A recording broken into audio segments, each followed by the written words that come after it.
Today we're answering the question of when is a marriage too far gone? My name is Lee Balcom and I'm the Internet's leading marriage expert.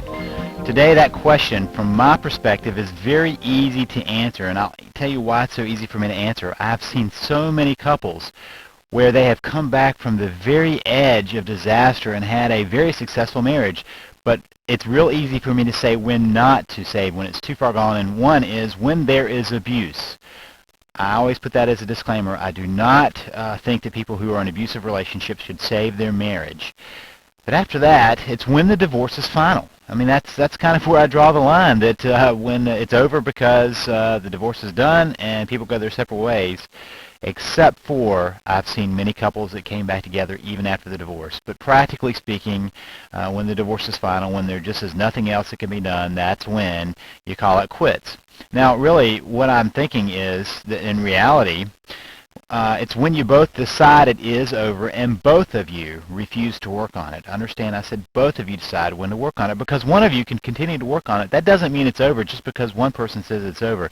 It does mean you have to be a little more careful and a little less reactive and find some different ways of trying to intervene in your own marriage, but a marriage can't be saved. In fact, I would say the majority of marriages that I see come towards me, find my ebook, find my material, are really where one has given up completely. In fact, the subtitle of my book is Even If Only You Want It. Even if only one of you wants to save the marriage. If both people want to save the marriage, there's not an issue. If only one person wants to save the marriage, that's when you have to find some creative ways of doing it. If both of you give up, it's over.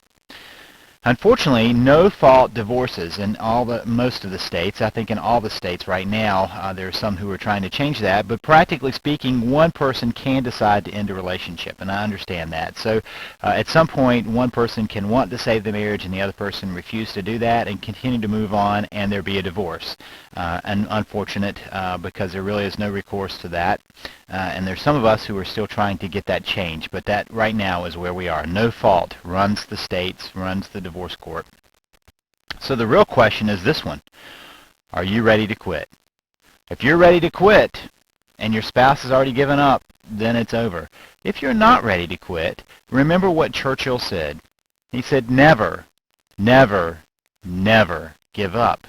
You can turn a marriage around even if your spouse says, I don't want any part of this, I don't want to work on this.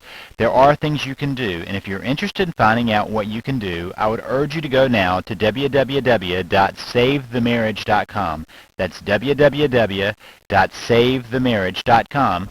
Continue watching these videos and continue, and maybe even sign up for the free e-course there at www.savethemarriage.com. Take advantage of some of the information that's out there to help you save your marriage, even if you're the only one that wants to.